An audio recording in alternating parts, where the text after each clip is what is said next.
Hi, Leo. This is Jeffrey. This is Red Color, and this is your reading for 2025.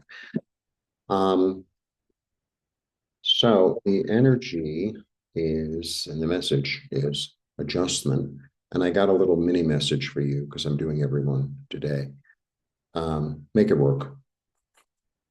Like, make it work.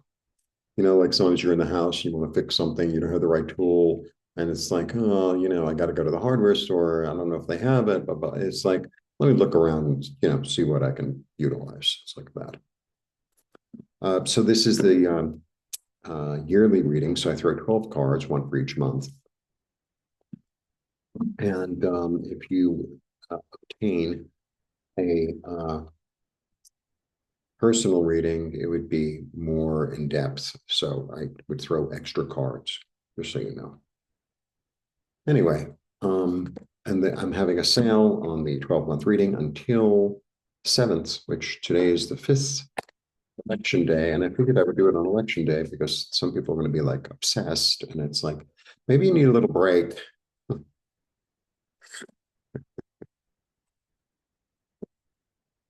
All right, let's see what's going on, Leo. And I have a Leo moon, so I relate. I love Leos, love Leos. And I'm a Scorpio. And, like Scorpio and Leo probably get the worst rap out of the zodiac. Oh, well, you're like, it's like, you're an idiot. And, all Leos are like this, and all Scorpios are like that, and all men are like this, and all tall people are like that.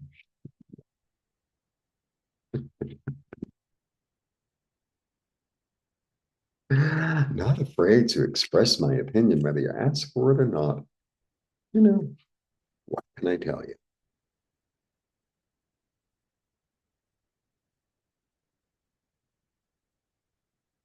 Okay, put everything right side up, and then we begin the begin. That's correct. Okay, boom, boom, boom, boom. Here we go. This is January. This is December. Okay. I just think it's more interesting to look at a person than to look at cards. I mean, one day I will get a split screen, perhaps. You know, it's like it's an idea. Maybe I'll be able to figure it out one day, and then I'm like, I don't really like it. All right. We begin, speaking of Scorpio, I begin with the death card, which is freaking fantastic. Why? Because I can reinterpret horror movies. The death card is this is a card of transformation. This is the card of something had to die so that something else could live. That's the energy. Something had to die, just die, and transform as Phoenix and come back as something new. It's like that energy of it is there was like a chemical reaction in the earth or something. And now a new dawn is rising of purity, of there's a cleanliness to it and a clearness to it. That's how you begin the year. I've let go of the relationships, of the job, of the blah blah blah that, and it was time for them to die. Because sometimes you keep on trying to keep something alive. It's like, okay, that's January. And then February, the end of a way of thinking that you cannot revive, and new dawn is rising. The other thing about this card, I go into another, and because I start with Scorpio, like I start with death. So this is going to be a little bit of an occult reading. The other thing I get about this card, because some people read this as like being stabbed in the back. I don't really read it like that, but I mean, look at the iconography. This is about like, I'm not going to betray myself anymore. I'm not going to stab myself in the back or shoot myself in the foot. And maybe that's what the transformation is. Like, I'm tired of doing that. I'm tired of, and when I putting everyone else's needs before my own. That's what I'm getting. February. Clear. And it's like, oh, but I keep on trying to make that person like me. Like, try to revitalize this one. Ain't gonna happen. February. March, and then a readjustment.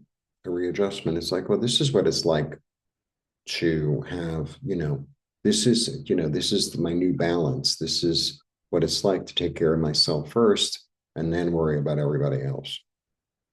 Right. This is what it's like to be in deep self-care. This is what I'm really getting. Deep self-care. And when we start doing new things and new habits and new ideas, it's like let's say you start exercising, say. So, like you might be sore, and that's part of it. And or you might be like you don't want to do it or whatever. That's part of it too. And then all of a sudden, you start coming into and it's like, this feels good. This feels good. Standing up straighter. I don't really have pain in that part of my body. It's like, this feels good. But, it's sort of like my eyes. I'm like, I'm readjusting, right? January, February, March, April. I mean, this card is like, I've incorporated the lesson. First of all, your intuition is like super strong because this is Gabriel coming through with the messages. This is about being reborn, revitalized. And the thing about this card, the way I understand it, is like I've incorporated the lesson to such a complete and utter extent that I'm reborn in my body, right? I used to be like, it's kind of like sometimes, you think about who you were 20 years ago, 40 years ago, and it's like, I don't even recognize who that was. I used to think like this. I used to do these sort of things, and now I don't. And like, I don't miss it. Like, I learned that lesson. I learned that lesson. And it's like, I've evolved. January, February, March, April, May. This is I really like this card. Um, I don't really have any numbers that show up again and again. I have two twos. Okay, choices. This is a spiritual quest. This is this energy of what used to satisfy me doesn't really satisfy me anymore. And so I'm going after the thing that will make me happy, that will make me feel fulfilled, that will make me feel comforted, loved, more whole. But none of the cups are overturned. So it's not this energy of like, it used to be my friend and now you're not my friend anymore, and I'm not going to talk to you anymore. It's like we grew in different directions because he's not only leaving, he's heading toward. He's doing both. He's leaving the past in a good way, right? And now, it's like, let's say you like an amicable divorce, or you left a job, you got another job, it pays you a lot more money, it's closer to home, whatever. But that place taught you and you made friends, and it's like, okay, you served your purpose and thank you. And now it's time for me to go here. But it's not like, well, it's none of that. None of that. All right.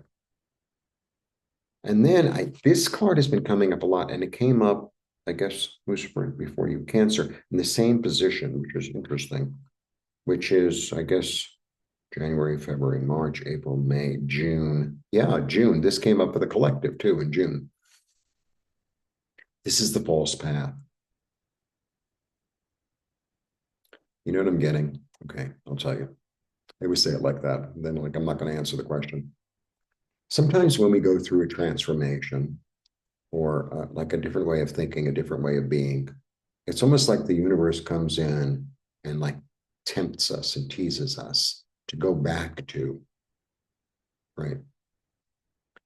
Because I think like our soul wants us to know, oh, no, no, no, I've learned that lesson. Thanks. So, but it comes back to like prove to you that you learned the lesson in a way. like let's say there was a test in school and like, half the class cheated and everybody got 100 or 90 something, which is kind of impossible. So the teacher's like, you know what? These kids are all cheating. So even after we all have the test, and I'll honor it, if you got an A, you got a B, I'm going to honor it. But I'm going to give a pop quiz to see if actually but you actually knew the information. So you get the pop quiz and, you get another A because you knew what you were talking about. That's how the universe sometimes comes in and says, have you really learned this lesson? Have you really learned this lesson? Here's a temptation. That's what the card's about. Here's a temptation. Let's see if you really learned it. So, sometimes when I think, oh, I'm done with that energy in my life, whenever I say that, it's like I'm inviting it in, you know, but you have an opportunity to act differently. June, July,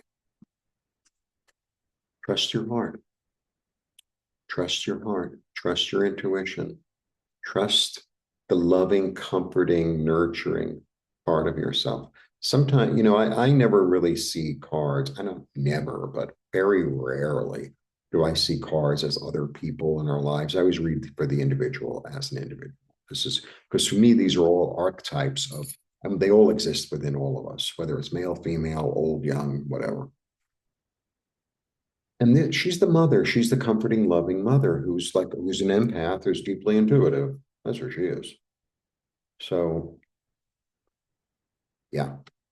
So if the message and the lesson was about putting yourself first, which I think it is, which feels like it is, and then you're going to have this opportunity to get into some codependent relationship, take care of somebody who's not going to take care of you.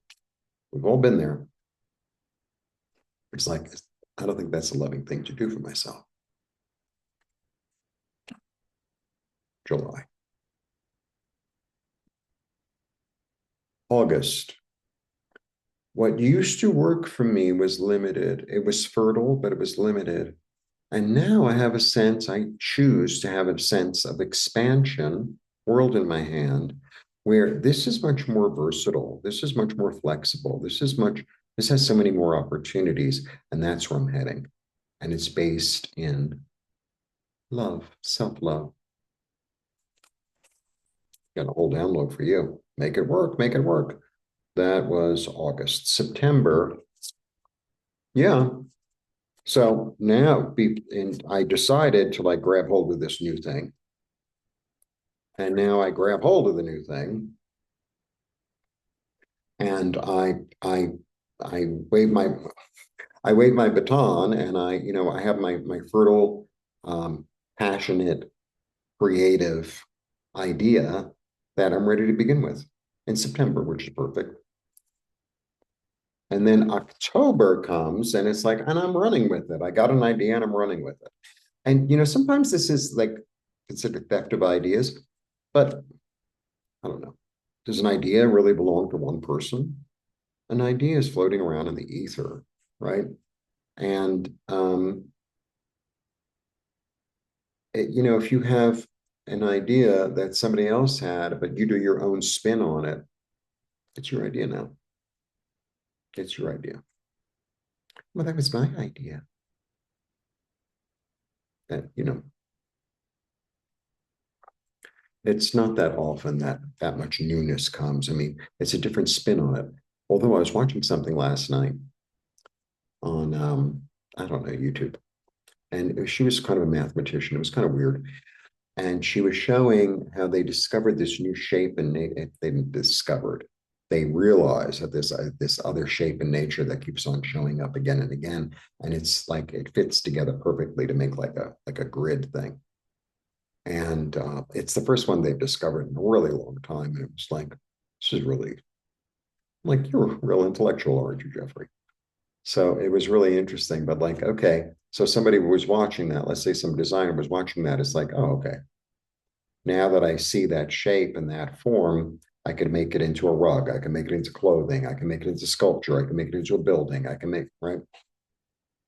Now that the information is out there. So take the idea, run with it. Okay. That is October. November, make it grow, make it work, make it work. Because this one has knowledge of how to make things grow.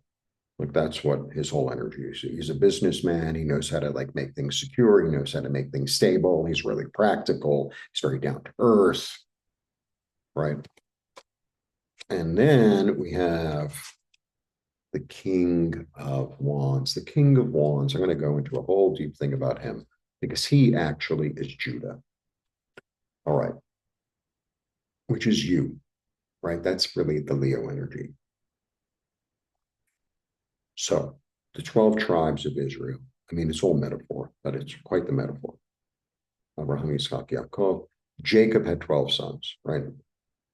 And Reuben was the firstborn, and then Simon, and then Levi, and then Judah, and then Joseph, the second to the last, I think. Or no, Joseph was the last. And Joseph was the fair-headed. Everybody loved Joseph.